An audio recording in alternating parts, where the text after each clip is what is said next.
Olá, pessoal! Eu vou falar um pouquinho para vocês sobre ligações químicas.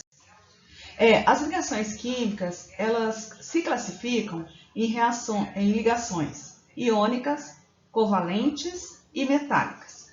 Nas ligações iônicas, ocorrem com transferência de elétrons. E ela ocorre entre metais e não metais. E baseia-se na força eletrostática. O que é força eletrostática? É a atração entre as cargas positivas e negativas, né? Ou atração entre cátions e ânions. Então, essa força é muito forte.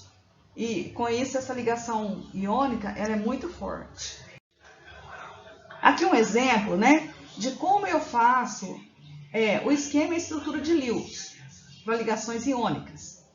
Então, por exemplo, o composto NaCl. O que eu faço primeiro? Eu faço a distribuição eletrônica dos elementos e verifico quais são os elétrons de valência. Elétrons de valência são os elétrons da última camada. Então, no caso do sódio, ele tem um elétron, né, na última camada. Se ele perde esse elétron, na camada anterior ele fica com 8, que é, né, a estabilidade. E o cloro, ele tem 7 elétrons na camada de valência. Para ele atingir o octeto, ele precisa de ganhar um elétron. Então, alguém doa, alguém recebe. Então, nesse caso aqui, o sódio, ele só tem um elétron, ele perde esse elétron, e o cloro ganha esse elétron. Então, olha só, o esquema de Lewis, eu vou representar então o átomo de sódio com seu único elétron, e mais o átomo de cloro com 7 elétrons e a setinha aqui representando que o elétron vai sair do sódio e vai para o cloro. Esse é o esquema de Lewis. A estrutura de Lewis vai ser quem é positivo primeiro, né, quem perdeu. Então, no caso aqui, o sódio entre o colchete, sinalzinho positivo, mais o cloro, né, com seus 8 elétrons, porque ele ganhou 1. E aqui, fora, em cima, menos 1, né, significando que ele ganhou 1 elétron e o sódio perdeu 1. A fórmula iônica, NaCl. Aqui mostrando rapidamente, né, o cloreto de sódio sólido.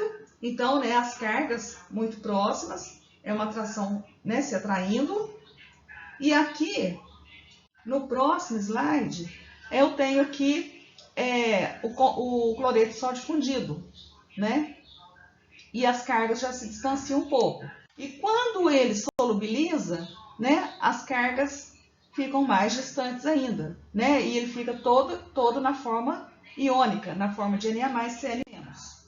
Aqui um outro exemplo, né, das ligações. Eu não vou passar rápido para esse vídeo não ficar tão grande.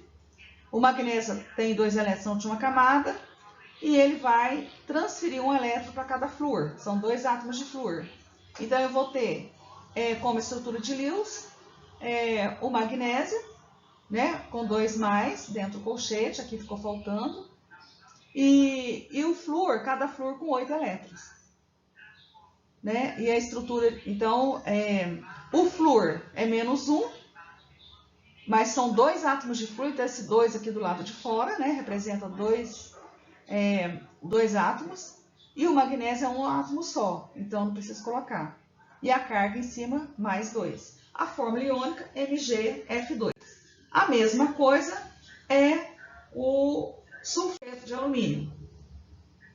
Agora, a ligação covalente, ela ocorre entre não metais e baseia-se no compartilhamento de elétrons, com o objetivo dos elementos atingirem o octeto. Então, aqui, olha, um exemplo, né, do composto A combinando com o composto B e ambos, né, partilhando seus elétrons, né, entre si. Aqui, né, outros exemplos de ligações moleculares, no caso o cloro, né, o N2, a água, e aqui o compartilhamento, ó, de modo que os átomos atingem, né, 8 elétrons. Então, no caso da água, né, o oxigênio tem 6 elétrons e o oxigênio vai compartilhar com cada hidrogênio 1 elétron.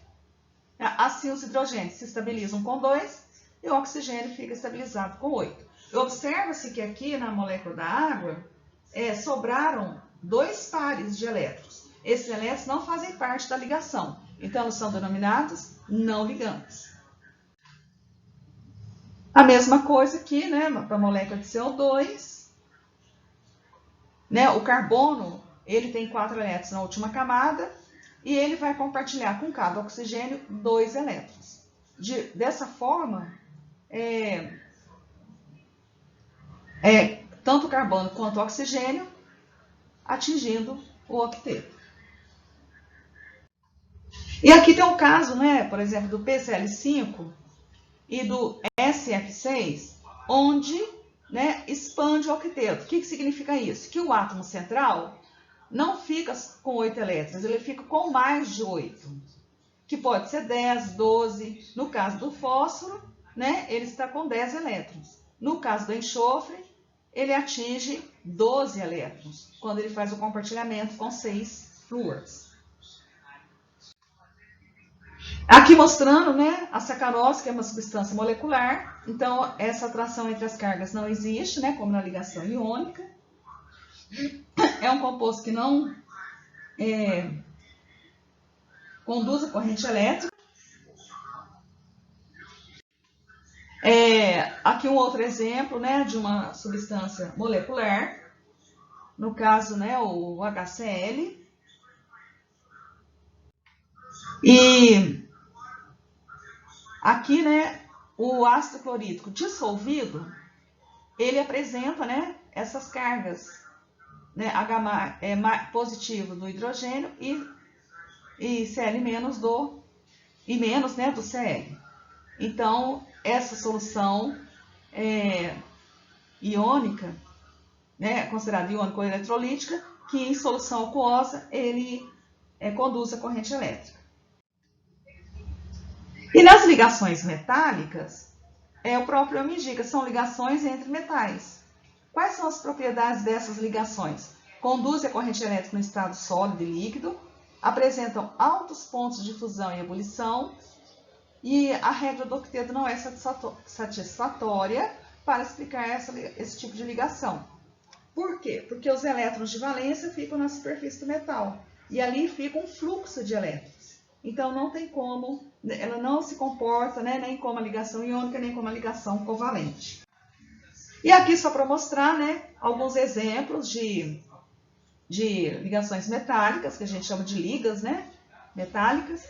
Por exemplo, o ferro com um pouquinho de carbono forma o aço, o estânio com cobre, o bronze, ouro com prata, ouro 18 quilates, zinco e cobre, latão, e mercúrio, prata e estânio forma amálgama, né, usada na obturação dentária. Gente, eu fiz um esboço geral assim, espero que possa estar ajudando e estou disponível para a gente tentar outra forma, né, de se comunicar, ok?